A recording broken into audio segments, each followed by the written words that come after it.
se presente, ¿no? Adelante, doctora Carolina, cuando quiera comenzar. Gracias, muchas gracias por la invitación. Bueno, mi nombre es Carolina Jardines Godínez. Actualmente soy investigadora del Instituto de Física de aquí de la Benemérita Universidad Autónoma de México, perdón, de la Universidad Autónoma de Puebla. Traigo en mente otra plática que tengo que dar el UNAM, ¿verdad? Este, y bueno, previo a estar en la UAP, estuve aquí en el Tecnológico de Monterrey Campus Puebla como profesor de cátedra y también estuve un año como retención con así, como postdoc. Entonces, bueno, hoy les voy a hablar un poquito de los temas que yo desarrollo de investigación. Personalmente tengo una buena experiencia con los seminarios de aquí del TEC de Monterrey, hace como 4 años di uno, y de ahí capté a un estudiante de doctorado que está a punto de graduarse. Entonces, esperemos a ver si se capta otro estudiante, ¿verdad? O una colaboración. Bueno, el título es Películas para celdas solares basadas en CDS-CDT y perovskita.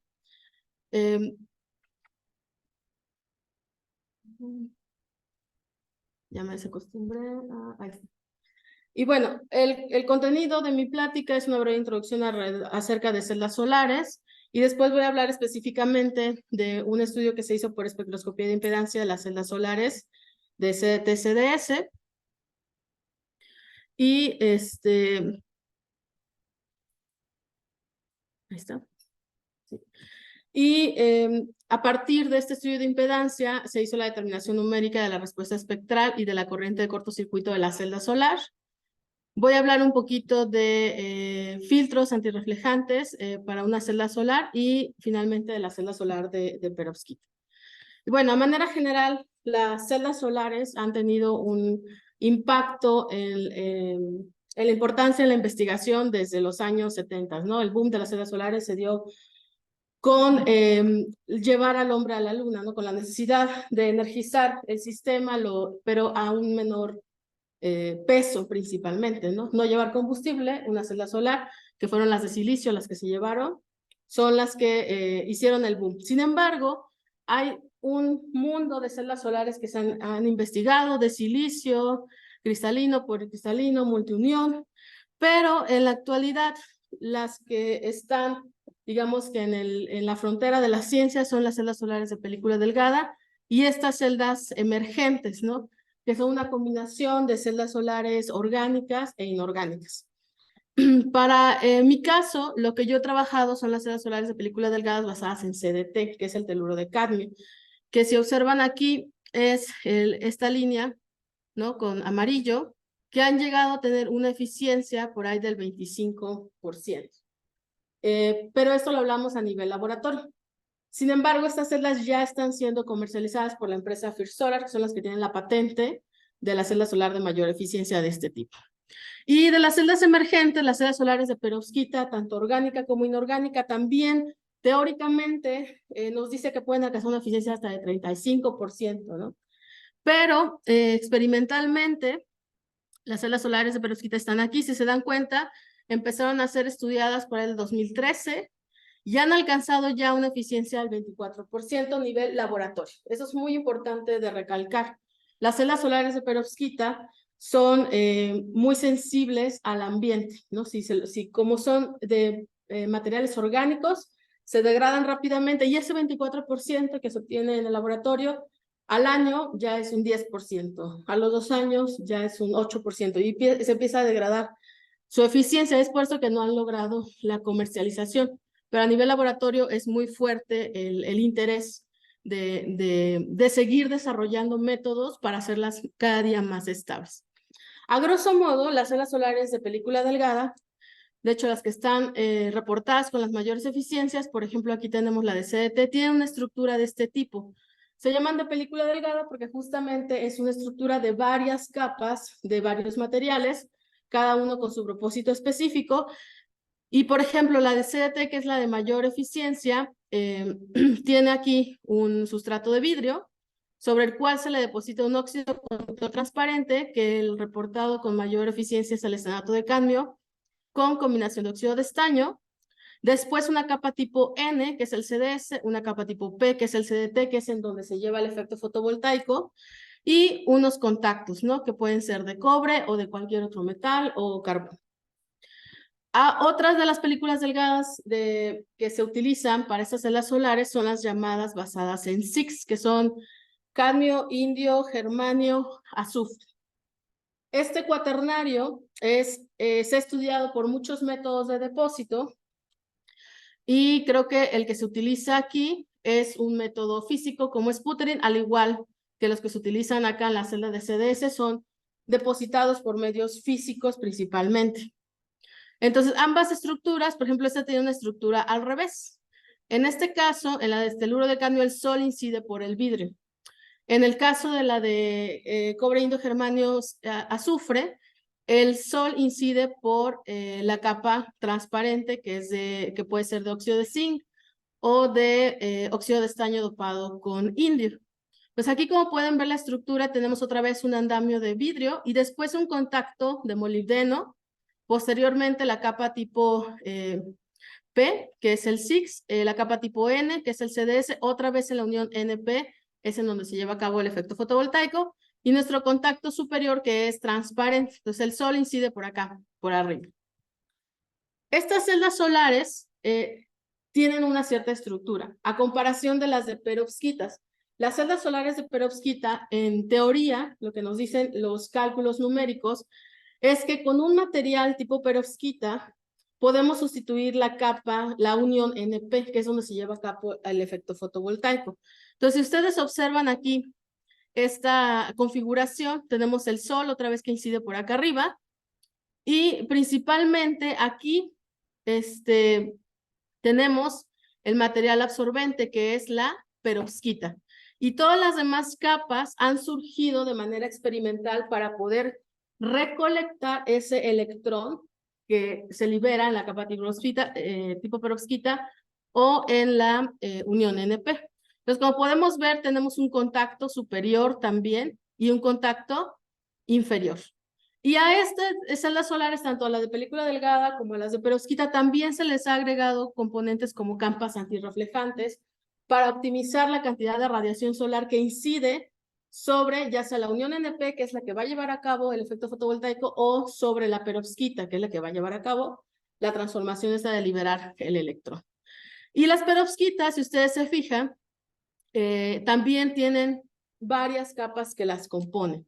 Entonces tenemos nuestro andamio, que es el vidrio, ¿no? Por acá viene el sol, un contacto, ¿no? Para recolectar el electrón, pero siempre se le ha tenido que agregar una capa que se le llama Electron Transport Layer y acá arriba una capa que se le llama Hole Transport Layer.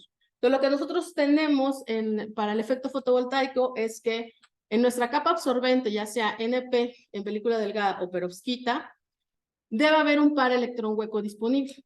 Un par electrón hueco que existe ahí, que a la hora de interactuar con la radiación solar, se separe y sea recolectado. Entonces, en un lado vamos a recolectar los electrones y en el otro vamos a recolectar los huecos, vamos a cerrar el circuito y pues vamos a tener corriente eléctrica, ¿no? Entonces, para las celdas solares de perovskita, el material que se utiliza usualmente es un material orgánico, basado en plomo, que es la más tradicional.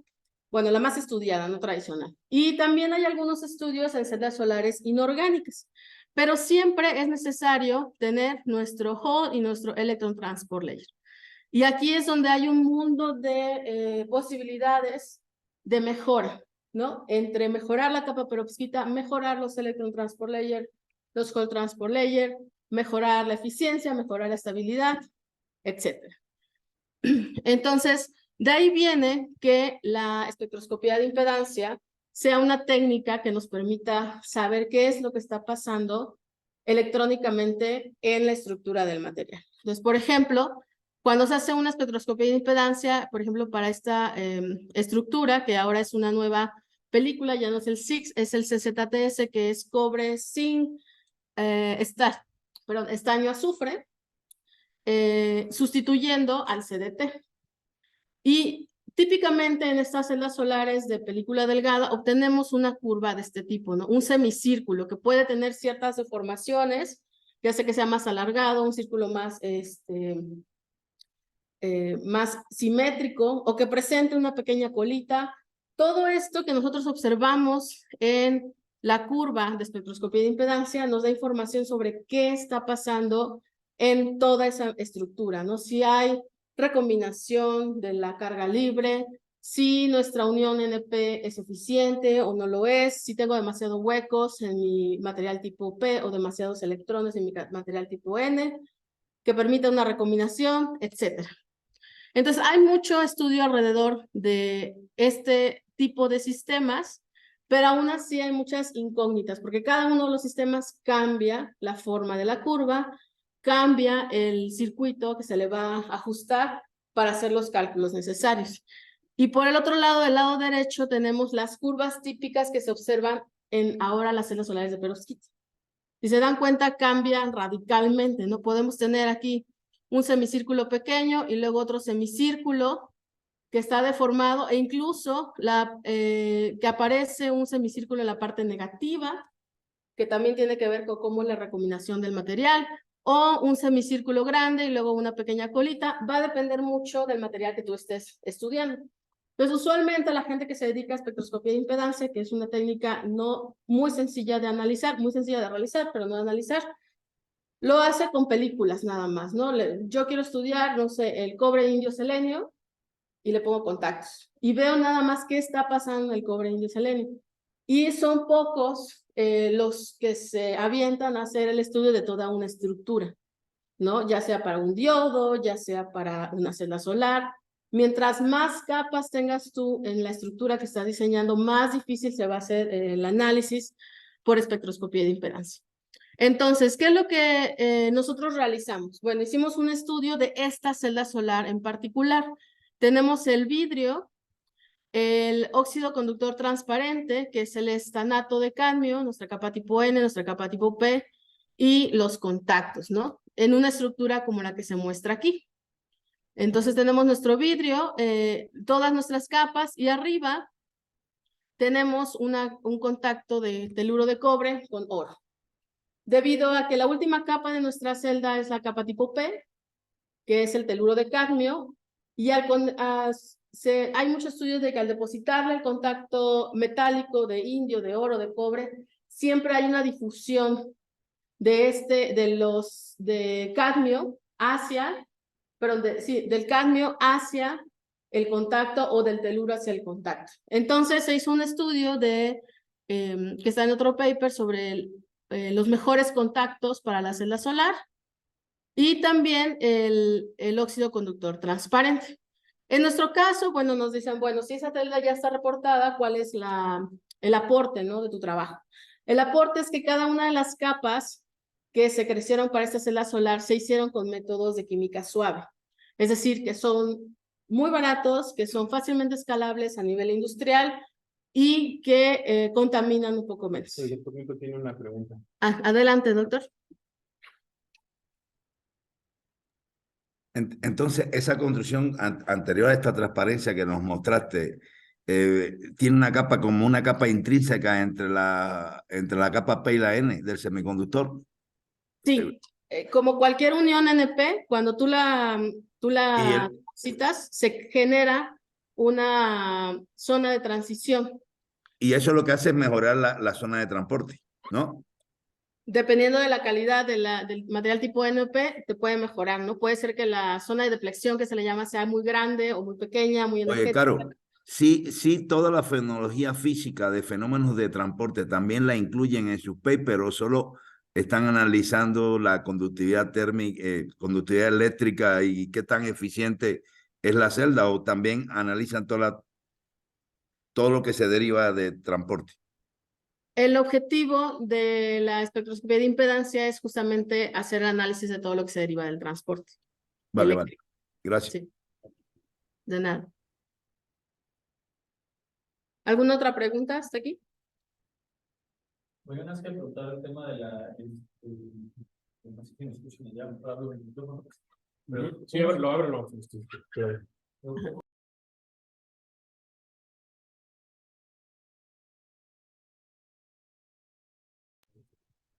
Bueno, esa es Flavio, yo no escuché tu pregunta.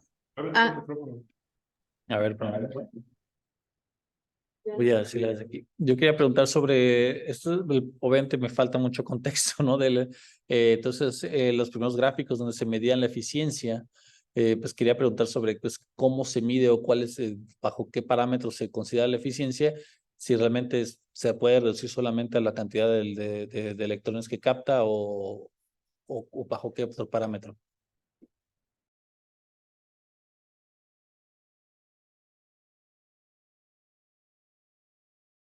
Gracias, sí.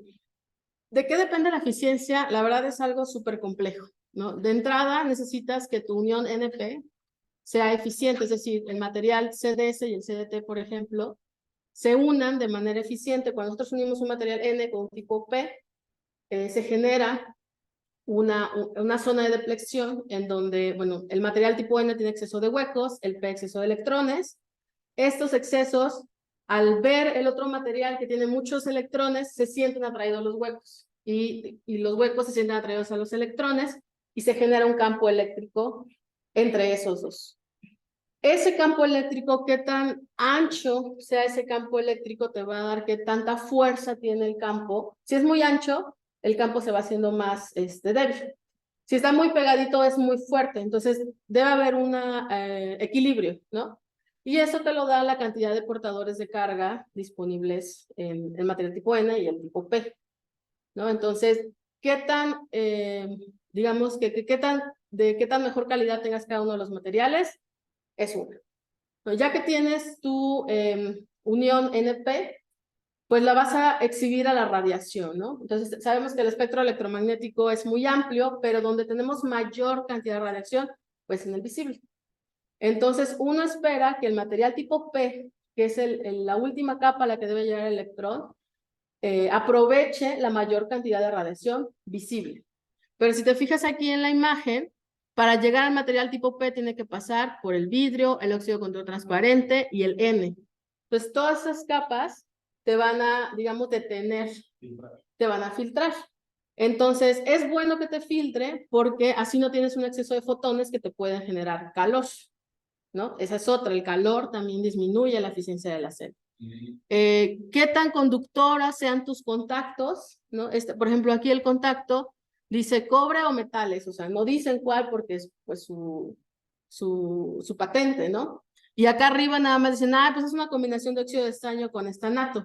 Hay otros materiales que usan el óxido de estaño dopado con indio o con estaño, que es el ITO o el FTO, y tienen otra eficiencia, porque ya que llegó el fotón y excitó el par en el electrón hueco, separó el electrón, pues el electrón se tiene que ir por la capa tipo N. Si la capa tipo N tiene todavía mayor exceso de electrones, perdón, se va por la capa tipo P.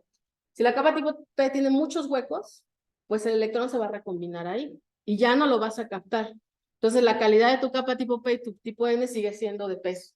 Después, si llega al contacto, depende mucho qué tipo de contacto se haga entre el contacto y la capa N y la P, que puede ser un contacto óhmico, un contacto tipo Schottky, ¿no? Hay todo un estudio de solamente el contacto, ¿no? Cómo se acopla a la capa.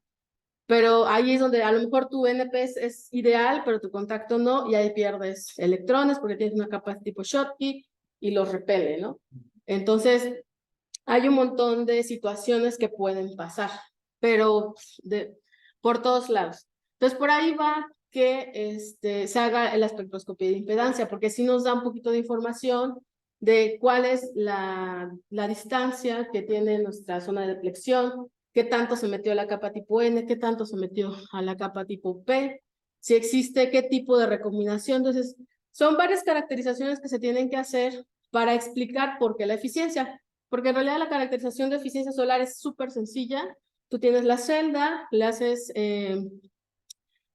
incidir luz solar estándar, ¿no? Que se le llama M1.5 porque es cierta distancia, cierta radiación, y mides, ¿no? Y generas una curva corriente contra voltaje.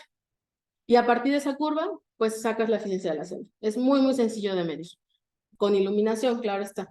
Pero, ¿por qué es esa eficiencia? Es lo que siempre es la incógnita, ¿no? Entonces, usualmente, por ejemplo, yo en mi doctorado solo trabajé con el óxido conductor transparente. Todo mi doctorado fue hacer un óxido conductor transparente, que en este caso fue el estanato de cadmio, y hacerlo lo más eficiente posible y probarlo en una celda que ya conocíamos que con otro contacto daba cierta eficiencia. Bueno, con ese contacto da una mejor eficiencia. Hay tesis o que solamente te hablan de la capa absorbente, cómo mejoras la capa absorbente. Tengo un estudiante ahorita de maestría que justamente hizo eso, solo una capa absorbente. El estudiante de doctorado está haciendo solo la capa perovskita, porque hacer toda la celda pues es un trabajo arduo. Gracias. Sí, de nada. ¿Alguna otra pregunta? No, ok. Entonces, voy a continuar. Ahí está. Entonces, bueno, el estudio que nosotros hicimos fue justamente saber qué es lo que va a pasar con nuestra celda. La diferencia, la celda está construida por solo métodos de química suave, ¿no? Como les comentaba, el estanato de cadmio, yo lo crecí, y lo caractericé en mi tesis doctoral. La capa tipo CDS-CDT fue trabajo de otro estudiante de su tesis doctoral, ¿no? Como era la unión NP, pero él lo probó con otro óxido conducto transparente. Y el estudio de los contactos también fue trabajo de otro estudiante de doctorado del grupo donde estuve en mi doctorado. Entonces lo que hicimos fue agarrar la celda solar que ellos ya tenían e incorporarle el estanato de cadmio para poder estudiar qué es lo que pasa ahí. Lo primero que hicimos fue hacer un estudio de la función de trabajo con microscopía de fuerza atómica, con el método que se llama Kelvin Force Microscopy, que nos da literalmente la función de trabajo. Medimos la función de trabajo de cada una de las capas y pudimos construir un diagrama de niveles de energía. El diagrama de niveles de energía nos está diciendo cómo se acoplan cada una de las capas, que uno lo imagina, ¿no? Por ejemplo, tú sabes la unión NP, pues cómo se acoplan, pero en realidad es mera imaginación. Y con estos datos, pues más o menos podemos aterrizar un poco de cómo serían los diagramas de niveles de energía. Y lo que observamos fue que el estanato, a comparación del ITO o del FTO que se utilizan comúnmente, hace un mejor acople con la capa tipo N. Es decir, aquí lo que yo necesito es que el electrón que se viene por acá, por la capa tipo N, pueda bajar, ¿no? No necesita saltar a otro lugar para poder ser recolectado. Y lo mismo aquí con el WEC, necesita bajar y no saltar, porque si salta se encuentra con una barrera que impide su recolección, ¿no? Entonces, pudimos construir, ¿no? Cómo sería el diagrama de niveles de energía para esta celda solar en específico, con las funciones de trabajo que medimos con esta técnica de microscopía. Y también hicimos el estudio de la espectroscopía de impedancia, que es el que les muestro aquí. Aquí están las curvas que obtuvimos a diferentes voltajes, ¿no? Z contra Z', y podemos ver que obtenemos justamente una forma de semicírculo. Mientras vamos aumentando el voltaje, que es el amarillo, pero a 0 volts, pues tenemos menos definición de este semicírculo, ¿no? Este semicírculo nos permitió proponer un circuito muy sencillo, ¿no? Dos resistencias que tienen un factor de capacitancia en esta posición. Este es el circuito más sencillo que existe para la espectroscopía de impedancia. Y nos permite, digamos que desde aquí discernir que no tenemos efectos de recombinación importantes, ¿no? O que dominen el sistema, ¿no? Entonces, de la misma forma, hicimos la gráfica a diferentes frecuencias contra la ZB' y pudimos obtener también estas gráficas tipo curva gaussiana, más o menos curva gaussiana, y al ajustarles a estas curvas la función Z como la tenemos aquí, pues podemos ver que el ajuste es la línea continua, pues se traslapa muy bien con lo experimental. Entonces, a partir de este ajuste, o sea, la primera reto es encontrar el circuito adecuado para que el ajuste sea lo más cercano a los resultados experimentales. A partir de este ajuste, nosotros pudimos calcular esa resistencia en paralelo y la resistencia shunt, que se le llama, del circuito. Y pues lo observamos aquí, ¿no? Dependiendo del voltaje, vemos el comportamiento de las resistencias. ¿Qué nos dice estas resistencias?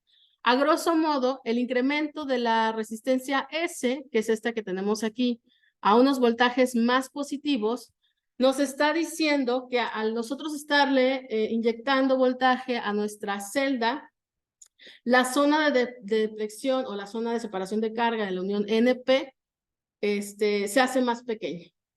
Es decir, nosotros al excitar el material, esa zona se hace más pequeña.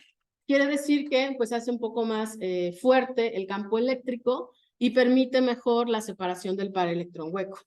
Por el otro lado, el comportamiento de la resistencia en paralelo nos dice que la longitud de esta... también nos habla de que se hace más pequeña la zona de deflexión, pero además nos dice que se incrementa la corriente de recombinación debido al incremento de la inyección de carga. Entonces nos dice, bueno, tu celda solar, si tú le metes más voltaje, incrementas la recombinación y eso no es bueno, porque la recombinación hace que el electrón se capture y entonces ya no se genera la corriente eléctrica, ¿no? Entonces por aquí nos empieza a dar un poco de información. Bueno, por el tiempo no puse todos los resultados, pero ustedes pueden ir al paper que ya está publicado para revisar, ¿no? Dentro de los parámetros, me voy a saltar de hecho 2 diapositivas, que se calculan en espectroscopía de impedancia. Por ejemplo, la carga, pues ya la sabemos, la constante de Wolfram y la temperatura, pero nos permite calcular el built-in potential, es decir, el potencial que se genera en esa zona de deflexión, la carga efectiva de los portadores de carga, el coeficiente de difusión efectivo del sistema, nos permite saber la longitud efectiva de difusión, ¿no? Hasta dónde se está la difusión del electrón, la zona de deflexión, qué tanto mide, y también la permitividad relativa de la unión CDS-CDT, el ancho de lo que se mete en la capa tipo CDS y el ancho de lo que se mete en la capa tipo CDT de la zona de deflexión, y también cuánto mide, ¿no? W. Entonces, todos estos datos que yo obtengo a partir de espectroscopía de impedancia, los puedo utilizar ahora para hacer una determinación de cómo sería la eficiencia teórica de esta celda a partir de datos reales, ¿no? Lo puedo hacer. Entonces, para ello tomamos como base un modelo que fue publicado por C en el 81, que lo hizo para silicio. Se hizo una adaptación de las ecuaciones para este caso, que es una celda de película delgada, y podemos ver que los parámetros justamente que nosotros obtenemos por espectroscopía de impedancia son los que nos pide el modelo, ¿no?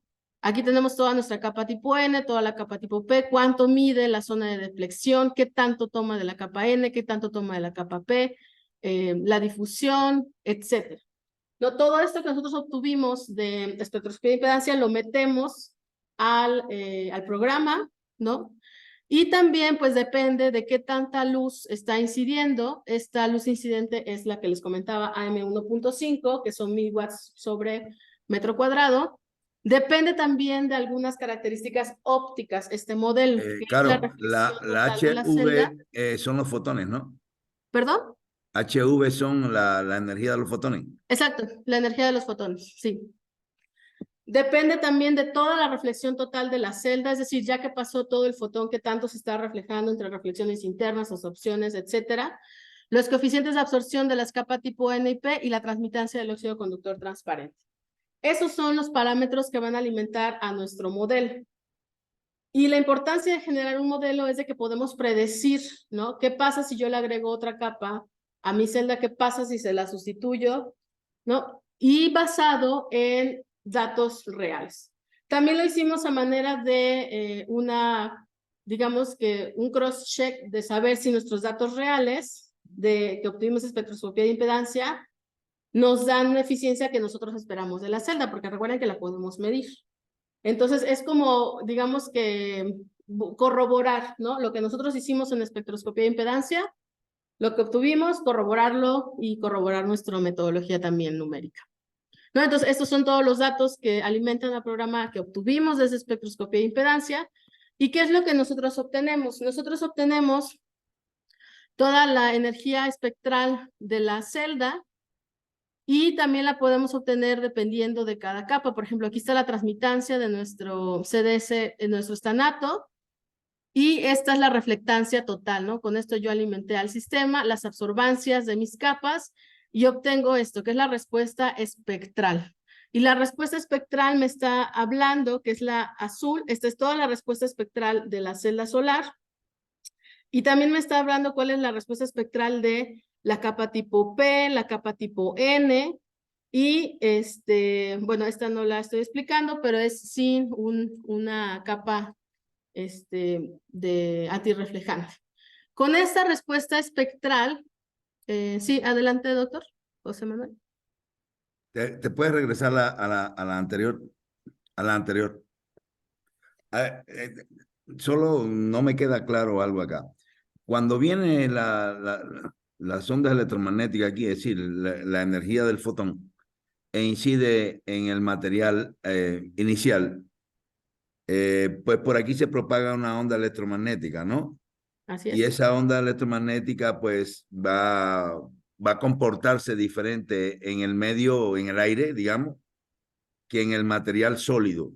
Así Pero es. cuando pasa del material A al otro material, lo que ocurre en la interfaz entre el material A y el material B que está creciendo, porque son diferentes capas, en dependencia del parámetro de la red entre el material A y el material B, ocurren deformaciones acá en la interfaz entre el material A y B, y esas deformaciones pues también depende del parámetro array. Cuando la diferencia de la longitud de propagación longitudinal y la transversal es muy grande, usualmente no es bueno para acoplar toda esa mecánica.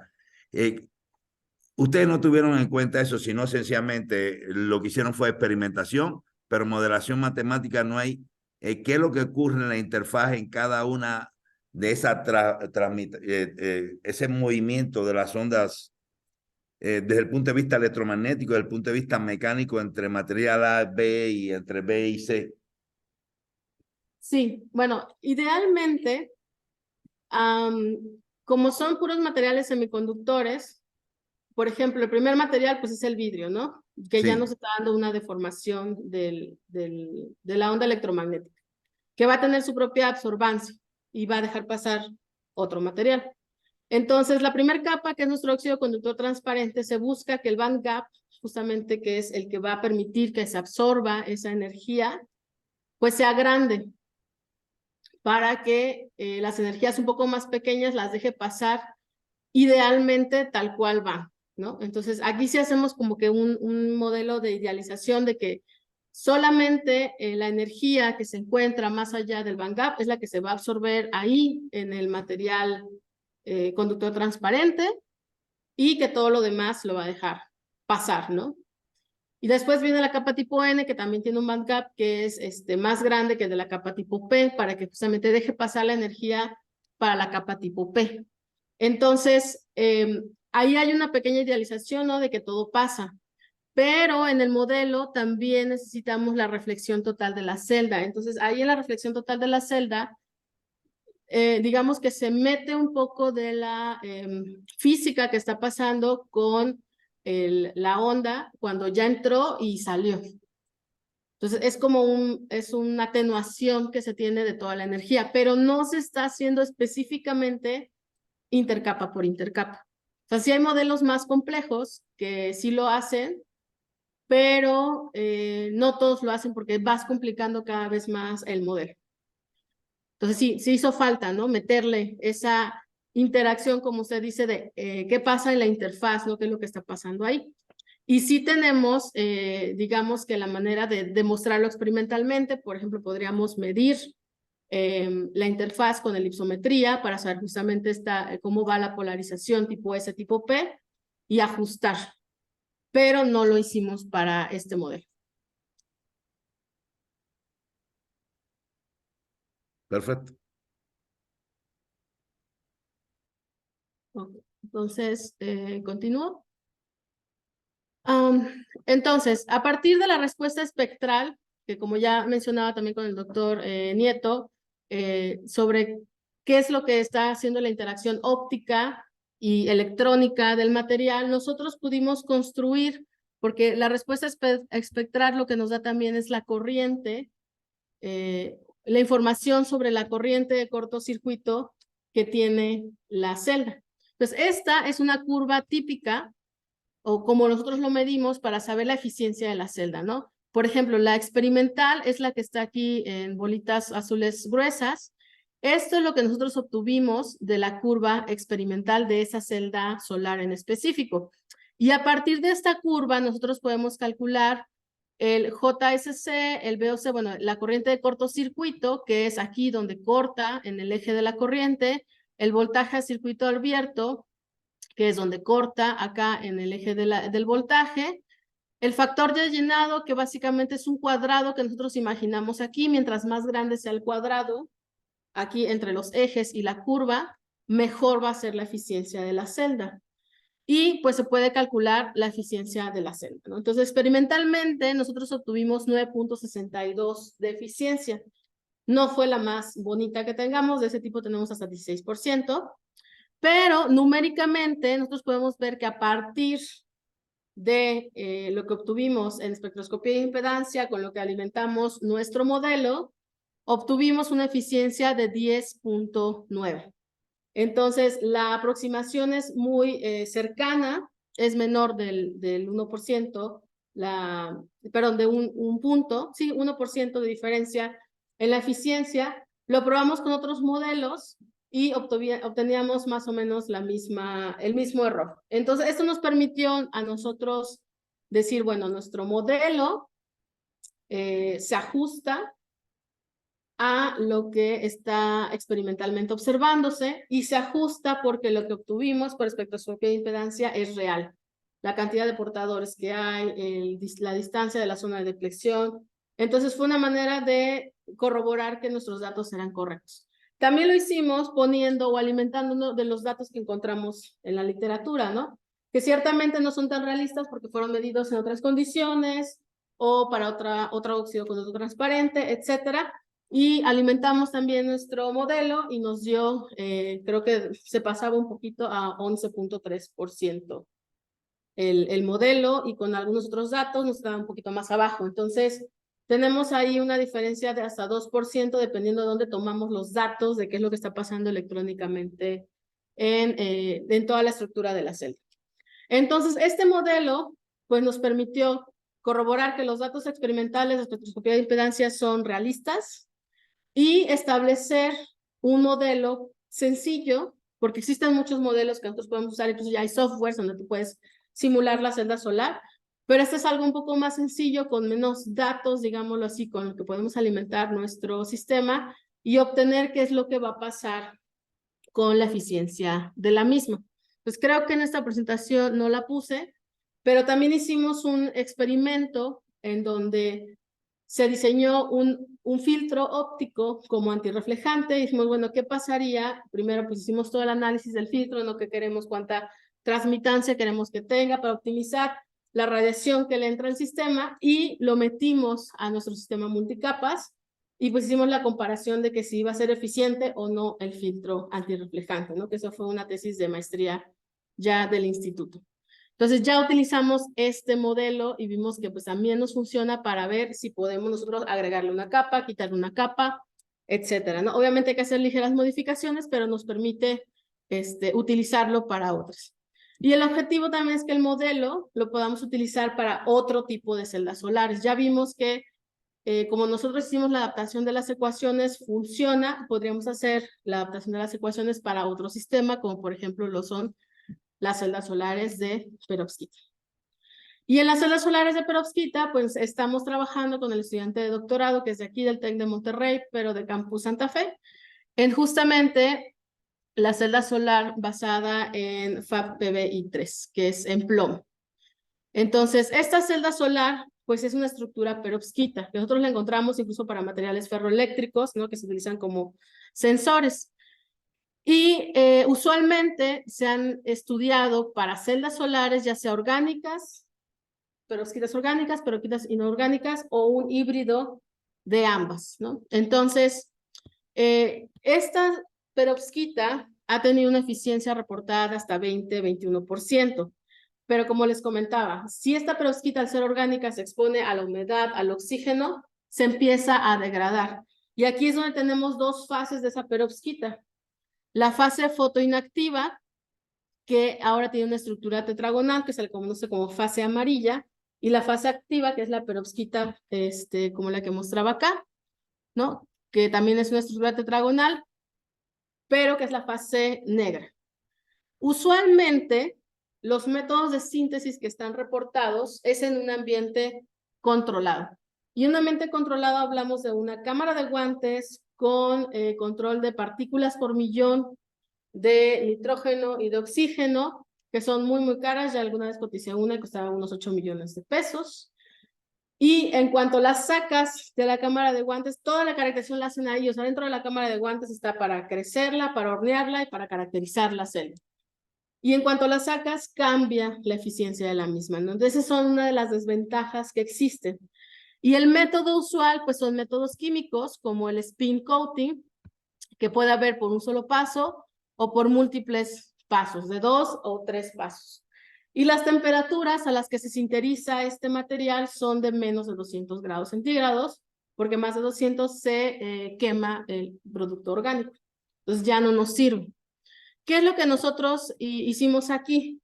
Pues lo que nosotros hicimos fue tratar de crecer esta perovskita fase negra alfa a temperatura ambiente, a atmósfera abierta, para que no, o para estudiar qué tanto tardaba o qué tan estable era para cambiar a la fase amarilla. El método que nosotros usamos fue un método de 2 pasos, agregándole este aditivo, en donde tenemos el sustrato de vidrio, lo colocamos sobre el spin coating, que lo que hace es girar a ciertas revoluciones por minuto, le dejamos caer nuestra solución de yoduro de plomo con el aditivo, y posteriormente lo llevamos a calentamiento en una solución que no recuerdo ahorita qué es esta fórmula química, y después lo sacamos y lo llevamos a otro calentamiento donde ya nos va a formar nuestra perovskita de FAB PBI3.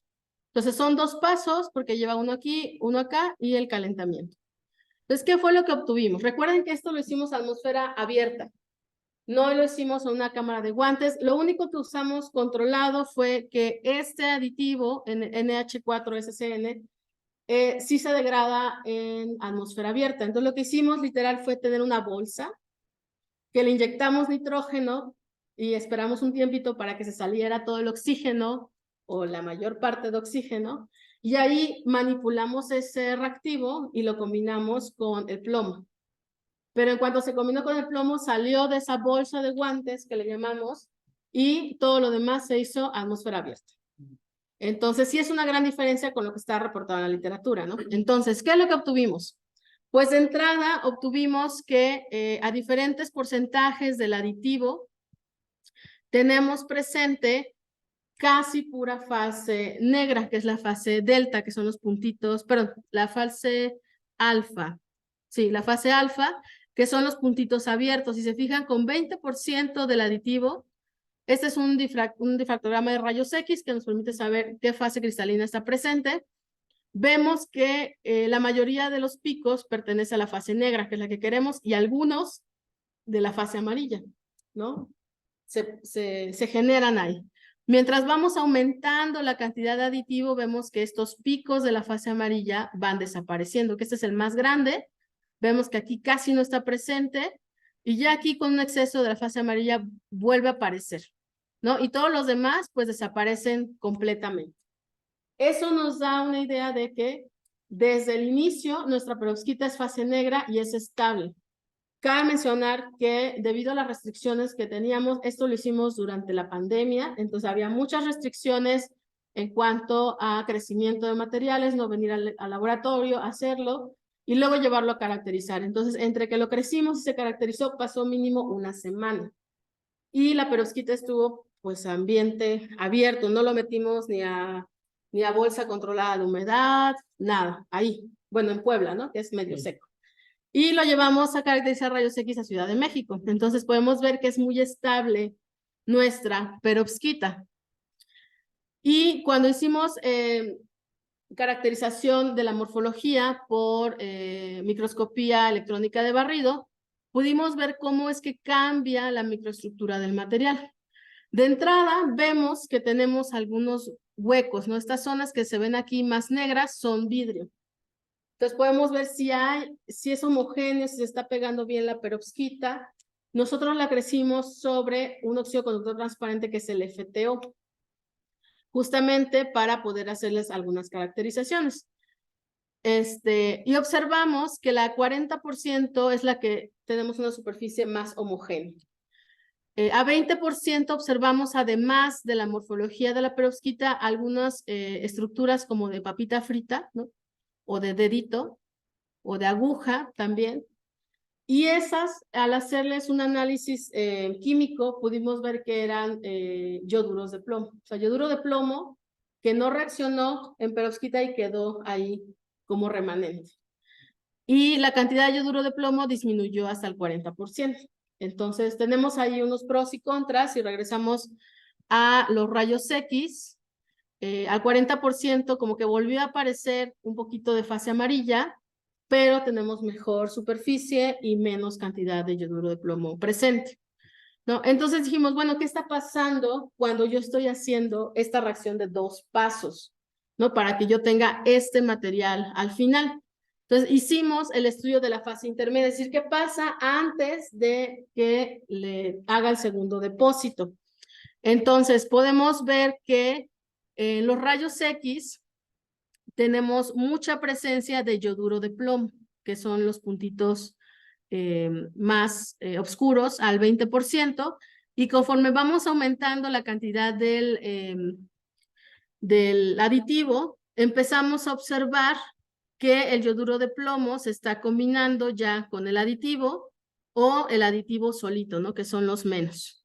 Entonces se disminuye la cantidad del yoduro de plomo conforme aumentamos la cantidad de aditivo, y también podemos empezar a ver cómo es el desarrollo de la microestructura, ¿no? Podemos ver aquí que a baja concentración del aditivo tenemos una microestructura como muy porosa, y mientras vamos aumentándolos empezamos a ver justamente estos palitos que se ven aquí. Aquí se ven como estrellitas. Estas estrellitas corresponden al aditivo, de cómo se está formando el aditivo. Y pues nos da una idea de qué es lo que está pasando y cómo podemos controlarlo, ¿no? ¿Qué es lo que estamos haciendo actualmente con esta perovskita, con el estudiante? Pues lo que estamos haciendo es, ya que tenemos nuestra, digamos, capa ideal, que fue la de 40%, que fue la que decidimos entre propiedades ópticas, eléctricas y estructurales, estamos viendo qué pasa si ahora ya la metemos en una celda solar, ¿no? Entonces, para la celda solar necesitamos la capa tipo Electron Transport Layer y la Hall Transport Layer. Entonces, estamos probando con distintos tipos de Electron Transport Layer y de manera novedosa este disulfuro de molibdeno como Electron Transport Layer, que estamos ya ajustando los últimos detalles para el paper. Y también a la par estamos viendo el estudio de capas de Hall Transport Layer. La Hall Transport Layer es de las capas más difíciles de poner, porque nuestra estructura es vidrio, Electron Transport Layer y perovskita. Entonces, todo lo que está antes de la perovskita, no importa qué temperatura lo crezcas, te sirve. Pero todo lo que está después de la perovskita tiene que ser a baja temperatura, porque si no, degradas la perovskita. Entonces, estamos probando como capas novedosas, porque no se han reportado aún metales con selenio por electrodepósito depositados a temperatura ambiente. Y bueno, inicialmente se están estudiando como capa absorbente, que es un trabajo de mi estudiante de maestría, que también ya se va a graduar ahora en diciembre, y pues queremos extenderlo a un Hall Transport Layer. Hicimos un barrido amplio de caracterizaciones y de métodos de depósito para ver cuál es el que podría usarse como Hall Transport Layer. Y también, bueno, tenemos el estudio de propiedades ópticas por elipsometría de estos sulfuros y selenuros, que también son muy pocos estudiados, ¿no? Entonces queremos obtener las propiedades ópticas para poder alimentar también nuestro modelo ya de una celda solar. Entonces, eso es lo que estamos trabajando en este momento, y bueno, eso es todo. Muchas gracias. ¿Preguntas? Muchas gracias. Gracias, doctora. Muchas gracias, doctora, por su presentación, la verdad muy interesante y con nuevos materiales, ¿no? Pues vamos a ver si hay alguien que tenga alguna pregunta aquí del público, de los que están aquí presentes o de los que están ahí conectados por Zoom.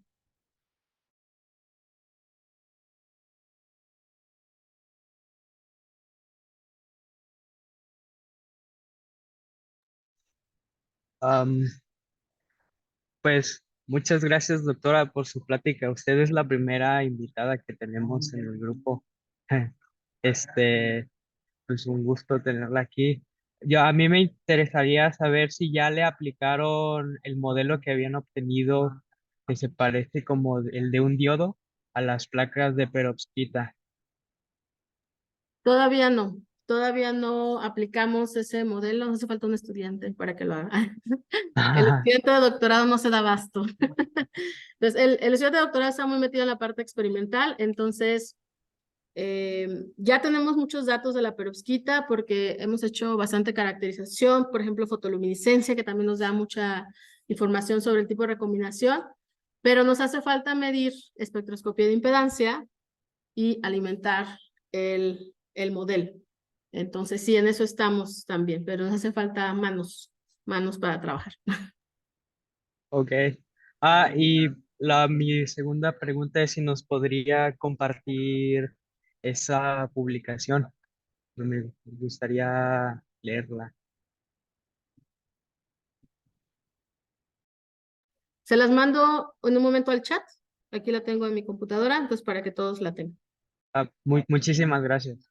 Sí, de nada. Claro, te puedes regresar a la gráfica, a una ecuación que aparecía ahí de corriente. A ver, no, despacio, porque si no, ahí también. Sí, no me queda claro, ¿no? Usualmente cuando veo ecuaciones trato de verlas dimensionalmente si están correctas, ¿no? Yo sé que esta no corresponde a ustedes porque la están citando de otra gente, pero me doy cuenta que lo que tengo es corriente. El último término está correcto, el segundo también lo veo que es correcto, porque voltaje entre resistencia da corriente, pero la corriente inicial y el valor exponencial, yo esperaba aquí que dimensionalmente no tuviera unidades.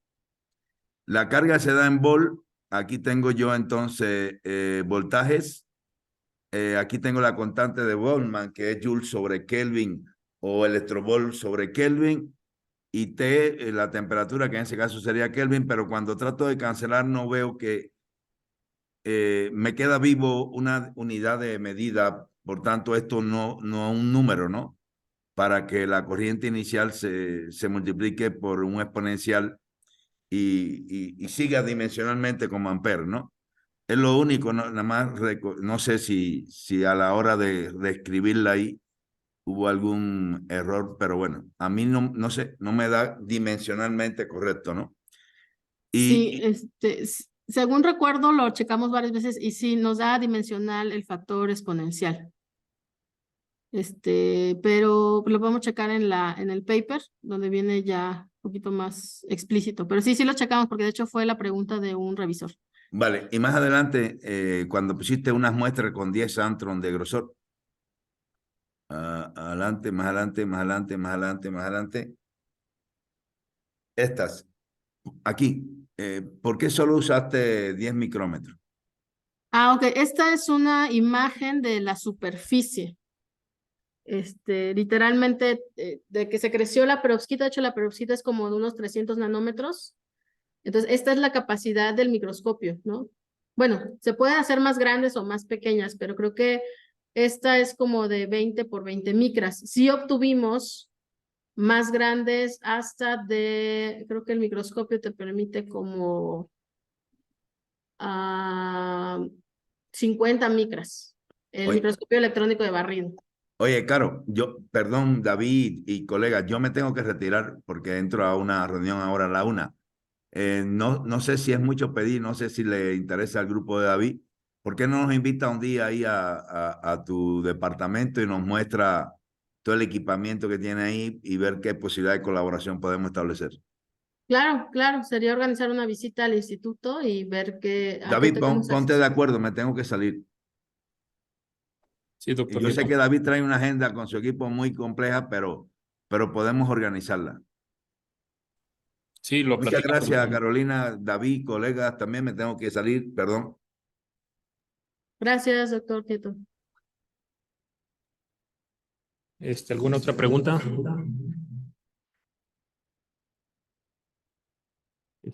Yo sí tengo una, doctora Carolina.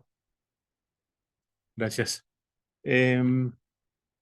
Para la perovskita, ¿tiene la misma eficiencia, por ejemplo, que ustedes la hagan en el laboratorio o que, por ejemplo, la encuentran naturalmente? O sea, como la da la naturaleza. No la encontramos natural. ¿No? No, no es un Ujú. material que la estructura, sí, Ujú. hay muchos que sí encuentras naturalmente, pero esta orgánica no. No, no está, ok. Entonces, si no, no es que puedas comprarla, sacarla como el silicio, ¿no? Claro, El claro. silicio lo puedes extraer. Ok, En este ok. Vale. Y tengo otra también. Con el análisis de espectroscopía, ¿cuánto es el máximo grosor que pueden analizar? caso, Sí, de impedancia.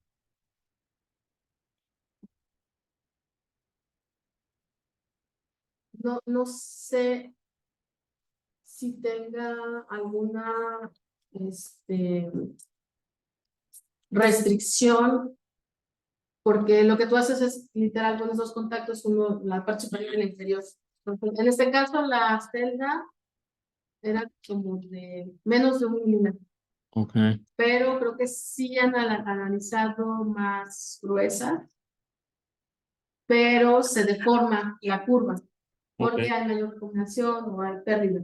Pues creo que 500 nanómetros, 1 milímetro, ha sido lo que más yo he leído Ah, que utilizan, pero desconozco si hay un límite. hay un O límite. sea, va a depender de la calidad de tu material. Sí, claro, y también entre más grueso se va haciendo más complejo, ¿no? El análisis. Se va haciendo. Y de hecho, mientras más capas, Sí, esas son las que meten la complejidad, porque ese es un mismo material grueso, sí, pues en principio se debe de comportar homogéneo, claro. ¿no? Si tengas alguna cuestión Ujú. de metapropósito, etc.